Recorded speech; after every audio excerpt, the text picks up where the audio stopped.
As many fans of this channel know, I am African and I grew up in Africa. It is easy to believe that you're destined for poverty, and yes, most people from poor countries believe that. However, when I was around 17, I started questioning such assumptions, and the reason for my different opinions is because I often see rich people even in my country. But there are some other explanations for the reasons why some people are rich in poor countries. It may be that these people do ugly or illegal stuff. Maybe their father is a politician who has stolen a lot of money, or maybe it's just luck. Anyway, I decided to study how money works and see myself whether being rich has something to do with luck, stealing, or anything like that. By age 20, I already knew the formula of wealth creation, and I was ready to follow such formula. In today's video, I'll be sharing with you how to be rich in a poor country. If you're new here, consider subscribing so that you won't miss other interesting videos like this.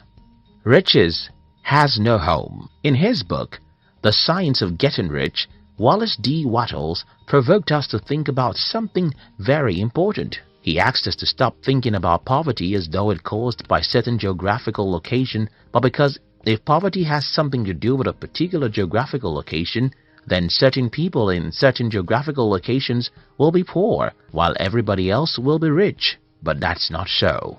As we make this video today, millions of people are poor even in the richest countries of the world. For example, more than 70% of Americans live from paycheck to paycheck, according to some studies. And think about this, many people even in the poorest countries of the world are very wealthy. What does this tell us? I think it's very simple. Money doesn't have anything to do with where you live. But there's another problem here. If money doesn't have anything to do with where you live, then why do we have more poor people in certain continents than others? Why do we have more poverty in Africa and Asia than in Europe or America? I think I have an answer, and that has to do with conditioning.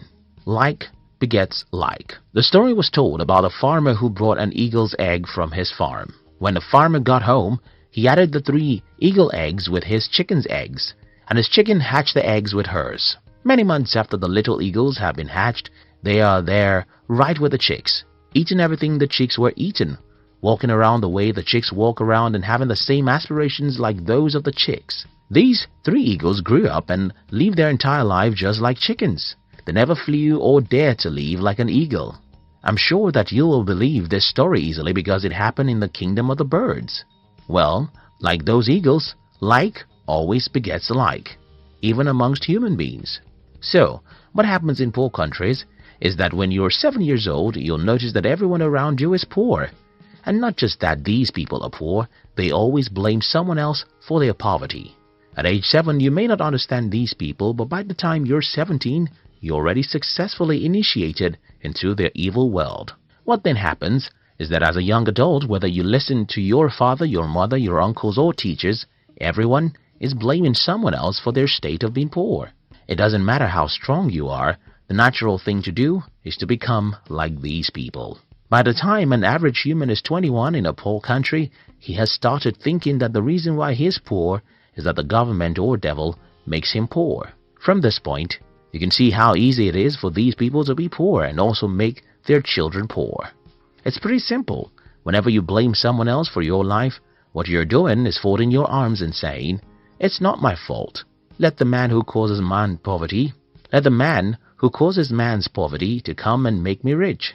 It's not my fault. Let the man who causes poverty to come make me rich." So the number one reason why most people are poor in poor countries is that everyone around them is poor when they are growing up. These people would not have become poor solely because everyone is poor. It's even worse because most poor people blame someone else for their poverty, and then they successfully teach their children to learn how to blame others for their lives. They have successfully destroyed such children's lives because they too will grow up not taking responsibility for their lives.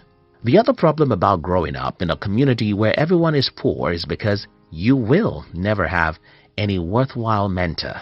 Because everyone is poor, their advice will just lead you to where they are, and that's not where you want to be. For instance, I had to stop taking advice from everyone in my family when I was about age 19. The reason I stopped taking advice from these people is that all their advice is very bad, and they think their advice is the best. For example, my family members advise me to get a university degree because if I don't have a degree, I cannot be successful in life. They advise me that it is good to work for a bank, while I think it's better to build a bank. I mean, almost every advice my family members gave me about money, even till this day, is stupid. And what I did was to ignore them and instead choose successful people online and through books to be my models. Not everyone can do what I did. In fact, not everyone will ever have the insight into the fact that your poor uncles and parents had given the wrong advice about money. And that's a major reason why most people in poor countries are poor. The strong exploit the weak. When I claim in this video that one of the reasons why most people are poor in poor countries is because they have poor mentors, someone will ask me, okay, who made the first man poor before he became a mentor for others? This is a good question, and the answer is in the fact that the world is a jungle where the strong eat the weak. Most of the years of our existence as humans are filled with battles between nations.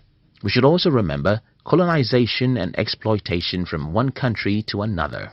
All these battles would not have left some countries poor if not because they are not physical battles. Think about it, as you would think about rape. When a man rapes a woman, he thinks it's just a physical act, but for a woman, it's spiritual and emotional. And though the act of rape can happen in 5 minutes, the victim can live with the pains for 50 years. Similar things happen when a country invades, overpowers, and colonizes another for many years. For those who are asking how the first man became poor, I think that is how the first man became poor. But that's not an excuse for you to be poor. You see, the poverty of your forefather may not be his fault because he was probably taken as a slave for 30 years. But your poverty is yours because you have the power to liberate yourself. Country and personal prosperity. Another reason why many people are poor in poor countries is that most people seem not to understand that there are differences between national prosperity and personal prosperity. Because most people don't know that there's a difference between personal and national prosperity, many people in poor countries want to run to rich countries. Many Africans want to run to America. Many Indians thought they could migrate to Europe. And that's another problem. You see, running to a rich country won't guarantee your prosperity, because even in the country that you're running to, most people are still poor. Now that I've tried to pinpoint some of the reasons why most people are poor in poor countries, let me try and show you how to be rich in a poor country. 1. Disown every mentor you have. Well, I don't mean that you should legally get rid of everyone in your life.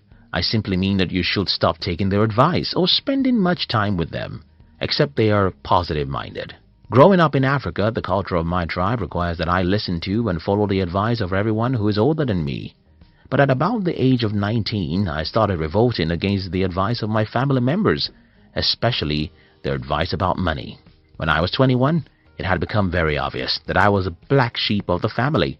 Until today, these people just don't have any advice I can follow about money. Don't get me wrong, I love my mother, father, uncles, and siblings. I love my African friends, but I don't take advice or spend time with you if you're negative.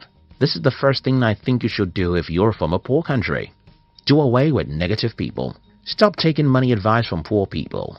Instead, go to the library and read books from the rich and successful people. Check online and follow some inspiring people who will make you believe in yourself. 2. Understand the difference between personal and national poverty. Don't assume that you have to be poor simply because your country is poor. You can be rich, even in a poor country. As I have explained earlier, being rich is not a factor of where you are from or where you live. Being rich is a factor of how you use your mind. 3. See the half full cup. I suffered ill health for the first 17 years of my life, and I hated life for every minute of those sicknesses. However, a few years after I regained my health, I understood that such terrible health challenges was a blessing in disguise. The lesson here is that most bad situations have hidden opportunities in them. But human nature rarely takes time to look for opportunities in bad situations. If you live in a poor country, you have to learn how to see the cup of your country as half full, not half empty. You have to be positive and believe that there are opportunities for you somewhere in some corner. Only you can believe that and take proactive actions that will lead you there. In conclusion, everyone watching this video from Africa or Asia should sit down and rethink their path in life. We should stop being negative about what is possible for us. We should believe in ourselves and pursue really big dreams. We should understand that money is not a product of any geographical location, but the product of our mind. I hope this video helps someone. Thank you very much for watching our videos. I'd like to give you another interesting video for you to enjoy next. But before then, our team will be very happy if you can like this video and share it with your friends on social media. If you're new here, don't forget to subscribe, so you won't miss other interesting videos like this. Look at your screen now to see 2 other videos we handpicked for you to enjoy next. We love you.